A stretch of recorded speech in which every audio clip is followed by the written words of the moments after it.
जैसा कि आप जानते हैं 9th स्टैंडर्ड सैनिक स्कूल का एग्जामिनेशन अभी सैटरडे को हुआ था। उसके क्वेश्चन आंसर्स हम लोग देखेंगे इंग्लिश के और समझेंगे कैसे कैसे किस किसने स्कोर किया है। पहला आर्टिकल से आया, बहुत ही simple question. It was such dash foolish decision to accept dash impossible task. मुझे लगता है कोई भी बच्चा ऐसा नहीं होगा जिसने थोड़ी सी भी सीरियसनेस के साथ इंग्लिश पढ़ा होगा और उसको गलत किया होगा। A answer, it was such a foolish decision to accept an impossible task. Foolish से पहले अ, इम्पॉसिबल से पहले एन। अच्छा, अब हमें बताना है similar word in meaning. Similar word मतलब सिनोनिम बताना है किसका? ब्लीक का। अब ब्लीक का मतलब होता है सैड, मोरोस, डिप्रेसिंग। उसका सिमिलर मीनिंग हो जाएगा ग्लूमी। क्यों? क्योंकि दोनों एडजेक्टिव्स हैं। बिमोन का मतलब भी कुछ ऐसा ही होता है, शोक प्रस्तुत करना, पर वो वर्ब है, तो वर्ब उसका सिमिलर मीनिंग नहीं हो सकता। एडजेक्टिव का सिनोनिम एडजेक्टिव ही होगा, तो ब्लीक का ग्लूमी बनेगा। अच्छा, अब यहां पे आपको इनपुट करना है कोई एडवर्ब। एडवर्ब जो पूरे के पूरे सेंटेंस को मॉडिफाई कर रहा है। डैश वी एस्केप्ड अनहर्ट, सौभाग्य से। तो सौभाग्य से क्या बना है यहां पे? फॉर्चुनेटली। सी, फॉर्चुनेटली इसका आंसर रहेगा। फिर आगे आपका 79th, change the given sentence to passive voice. Active passive बहुत ही सीरियस रूप से मैंने आप लोगों को करवाया है, बार बार करवाया, कम से कम 2-3 बार रिवीजन करवाया उस चीज का। किसी का भी गलत नहीं होना चाहिए था। योर बिहेवियर अनॉयड मी, याद रखिए अनॉयड के साथ एट लगता है किसी वस्तु के लिए, विद लगता है किसी व्यक्ति के लिए। At situation, with a person. So क्या बन जाएगा इसका? I was annoyed at your behaviour. बिल्कुल सही हो जाएगा ये। Fill in the blanks, correct फिर करना है इसको एडवर्ब। अब we cannot play music dash in this park. भाई ऑडिबली, अलाउडली, अलाउड और लाउडली। अलाउडली कोई मतलब ही नहीं होता है। ऑडिबली का मतलब कि सुनाई दे रहा है, बस कि इतना है कि बस सुनाई दे रहा है। भाई सिवाय सुनाई देने वाला भी म्यूजिक हम प्ले ना कर पाए तो ऐसा कौन सा पार्क है? पार्क में हम कह रहे हैं कि जोर से म्यूजिक नहीं बजा सकते। जोर से या तो अलाउड होगा या लाउडली होगा, बट अलाउड जोर से मतलब होता है कि सुनाई दे इतना जोर से। कोई टीचर आपको कह सकता है please speak allowed. Speak allowed मतलब जोर से बोले, सुनाई नहीं दे रहा तो स्पीक अलाउड। बट लाउडली का मतलब होता है बहुत जोर से, इतनी जोर से कि हमारे लिए डिस्टर्बेंस बन जाएगा वो। तो यहां पे लाउडली आंसर सही है। नेक्स्ट, डायरेक्ट इंडायरेक्ट नरेशन आ गया। ये भी बहुत ज्यादा आपको एक्सेसिव रूप से पढ़ाया गया है, बहुत प्रैक्टिस कराई गई है। Pawan said how beautiful the scene is. अब यहाँ पे एक्सक्लेमेशन मार्क है, इसका मतलब ये एक एक्सक्लेमेटरी सेंटेंस है, एक इंटरजेक्शन है।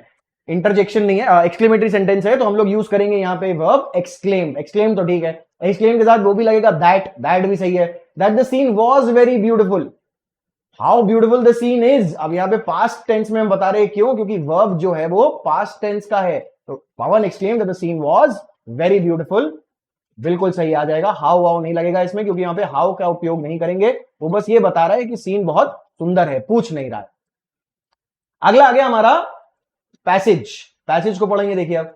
Read the passage given below and answer the questions that follow. मैंने आप लोगों को बताया इसके लिए सबसे पहले क्वेश्चंस पढ़ लिया करें। क्वेश्चंस पढ़ने के बाद पैसेज पढ़ेंगे तो थोड़ा आसान हो जाएगा। The reason given for calling the weather unpredictable. अब क्यों वेदर को अनप्रेडिक्टेबल बोला जा रहा है ये पूछा है उन्होंने, और साथ में और क्या क्या पूछा है देखें। और उन्होंने पूछा है कि reason a true mountaineer is respectful to the forces of nature up in the mountain. क्यों एक माउंटेनियर मतलब जो पहाड़ों की सैर करता है, पहाड़ों को चढ़ता है, वो क्यों फोर्सेस ऑफ नेचर मतलब जो प्रकृति है उसके प्रति क्यों रिस्पेक्टफुल होता है, क्यों आदर का उसके अंदर भाव होता है, क्यों सम्मान का भाव होता है उसके प्रति। ये भी देखेंगे हम लोग पैसेज में कहां लिखा है। अब एक अप्रोप्रिएट रीजन चुनना है यहाँ पे। द फीलिंग ऑफ एक्सिलरेशन और रीचिंग द समिट। समिट मतलब चोटी, पहाड़ की चोटी पर पहुंचने पर जो हमें बहुत ज्यादा खुशी महसूस होती है, उसमें से इन चारों में से कौन सा ऐसा कारण है जो वो नहीं होता है। इसमें से पूछा है मोस्ट इनअप्रोप्रिएट कौन सा है, इन चारों में से कौन सा वो कारण है जो सबसे कम कारण बनता है उसके खुशी का। और फिर आ गया the word from the passage that can be used to fill in the blank. अब यहाँ पे fill in the blank passage में से ही पूछ रहे हैं। That dash opponent beat him in no time in the boxing ring. यहाँ पे समझेंगे कौन सा आएगा। उसके बाद बाकी the word from the passage एक और आ जाएगा। Involving the lot of effort and energy specially over period of time. लंबे समय तक मेहनत करने की बात अगर हम कर रहे हैं तो कौन सा वर्ड आएगा, ये भी हम लोग देखेंगे। चलिए शुरू हो जाए, पैसेज पढ़ते हैं अब। सबसे पहले, mountain climbers are unanimous in agreeing that the unpredictable weather is what they fear the most. सबसे ज्यादा डर किस चीज का लगता है? अनप्रेडिक्टेबल वेदर का। कभी कुछ कभी कुछ, कभी धूप कभी छांव एकदम से। There may be sunshine one moment and a snowstorm the other. The reason giving for calling the weather unpredictable on the mountain. देखो क्या रीजन दिया है, sunshine as well as snowstorm in short intervals. कभी sunshine कभी snowstorm. बिल्कुल exactly ये आ जाएगा। सनशाइन और स्नोस्टॉर्म दोनों वहां पे लिया हुआ है। देखो अनप्रेडिक्टेबल यहाँ पे बताया हुआ है। स्नो इज, ये देखिए, there may be sunshine in a moment and snowstorm the other. मतलब एक पल में सूर्य चमक रहा है और दूसरे ही पल में बर्फ गिर रही है। तो भाई sunshine and snowstorm in short intervals, this will be the correct answer here. 3 फिर there may be at higher altitude snow is a regular feature and being decisive about setting up camps or proceeding further is crucial. The icy sheets after ice storms make walking treacherous मतलब difficult and dangerous, while the powdery snow makes a mountaineer sink deep into the snow. Up there where the intention is to embrace nature's wonder, one realizes, अब nature's wonder, ऊपर जाके आपको nature का जो wonder है जो आसपास दिखाई दे रही है वो चीजें बहुत इंपॉर्टेंट है. One realizes that cannot be done without facing its formidable. देखो formidable यहाँ पे एक वर्ड आया है जो हमने देखा था हमारे क्वेश्चंस में. फॉर्मिडेबल पूछा गया था डैश ओपोनेंट. यहाँ ट्रेचरस, फॉर्मिडेबल, यूनानिमस, अनप्रेडिक्टेबल में से formidable is the best option. Formidable opponent मतलब बड़ा खतरनाक, बड़ा घातक, बड़ा ही खतरनाक opponent. Formidable is the correct answer here. A true mountaineer may challenge the mountain, yet is always respectful to the powerful forces of nature. भाई why is he respectful? क्योंकि powerful forces of nature हैं. यहाँ देखिए आप कोई answer directly दिया हुआ है क्या powerful forces of nature के लिए? क्यों respectful है वो? देखो, respectful to the forces of nature, the mountain is अब experience, survival, directive, challenge, इनमें से कौन सा रीजन हो सकता है ट्रू माउंटेनियर का रिस्पेक्टफुल? अभी डायरेक्टली कुछ नहीं दिया हुआ है, चलिए आगे पढ़ते हैं, शायद दिया हो कुछ आगे. Summiting mountains carries its own health risks such as oxygen and altitude sickness problems, frostbite, swelling of hands and feet, fluid collection in brains or lungs.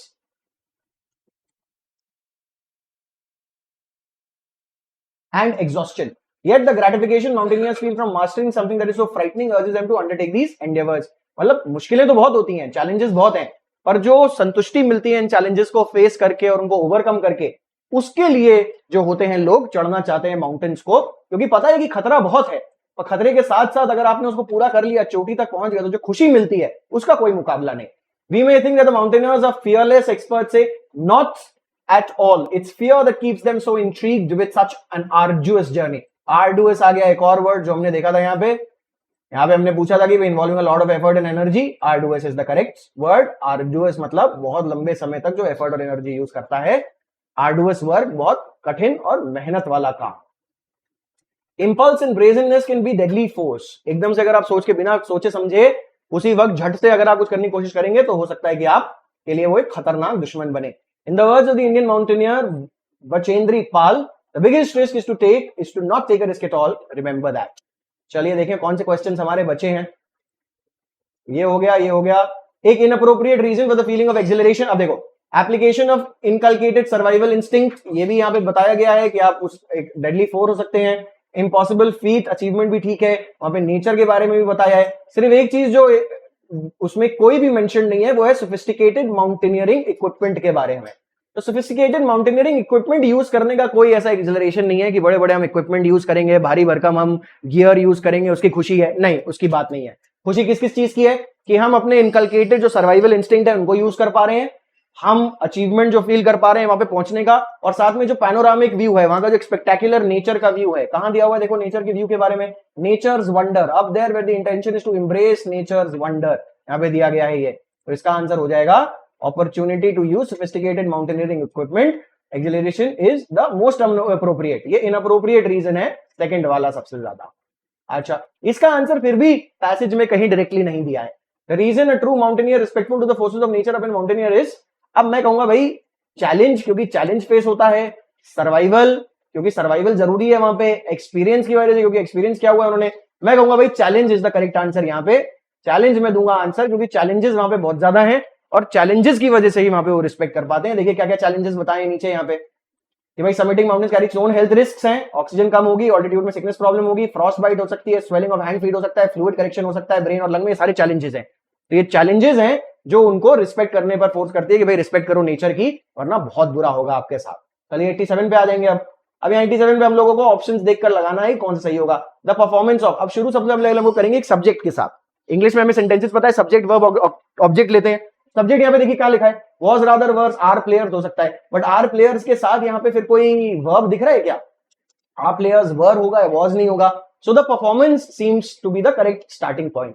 The performance of our players, so D के बाद B कहां आ रहा है, एक ही option में आ रहा है, 2 में. इसको पूरा लगा के देख लेंगे और उसको सही मान लेंगे. The performance of our players was rather worse than I expected, बिल्कुल सही, 2 इज द करेक्ट ऑप्शन. यहां पे ऑपोजिट मीनिंग चाहिए हमें अबैंडन की. भाई अबैंडन का ऑपोजिट मीनिंग अडॉप्ट और कंटिन्यू में दोनों में कोई भी कंफ्यूज हो सकता है. वैसे अडॉप्ट और कंटिन्यू दोनों कंफ्यूजिंग हो सकते हैं अबैंडन के, पर अबैंडन का अगर आप एक्चुअल ऑपोजिट देखेंगे तो अडॉप्ट होता है. अडॉप्ट होता है, एक चाइल्ड को आपने अडॉप्ट किया, एक चाइल्ड को आपने अबैंडन कर दिया. अबैंडन कर दिया मतलब उसको अकेला छोड़ दिया, अडॉप्ट किया मतलब छूटे हुए चीज को आपने पकड़ लिया। तो मैं अगर चूज करूंगा तो अडॉप्ट बेहतर होगा। बाकी देखिए सैनिक स्कूल का एग्जामिनेशन जो ले रहे हैं, हो सकता है वो कोई और आंसर दे, तो आंसर शीट के लिए हम लोग वेट करेंगे। मेरी तरफ से अभी आप अडॉप्ट आंसर सही माने। फिर आगे हम लोग आगे वाले में देखिए, she asked me that what had happened. अब आपको याद होगा डायरेक्ट से इनडायरेक्ट में कन्वर्जन करते वक्त अगर हम क्वेश्चन को कन्वर्ट करते हैं तो दैट कभी भी कंजंक्शन नहीं लगता है। अगर क्वेश्चंस जो हैं वो यस और नो वाले होंगे तो इफ या वेदर लगेगा, और WH वाले वर्ड होंगे तो WH वर्ड वाला ही कंजंक्शन लगेगा, दैट कभी साथ में नहीं लगेगा। तो बी में एरर है यहां पे, 1B आंसर सही होगा क्योंकि दैट नहीं लगना चाहिए यहां पे। She asked me what had happened will be the correct answer.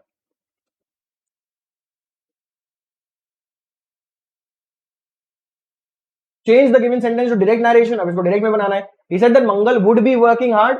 Said है तो यहां पे भी पास्ट में सेड ही रहेगा, यहां पास्ट में वुड बन गया। आपको याद है डायरेक्ट से इनडायरेक्ट में बनाने के लिए सिंपल प्रेजेंट को सिंपल पास्ट बना देते हैं, विल को वुड बना देते हैं। तो हम लोग यहां पे देखेंगे विल कहां लगा हुआ है।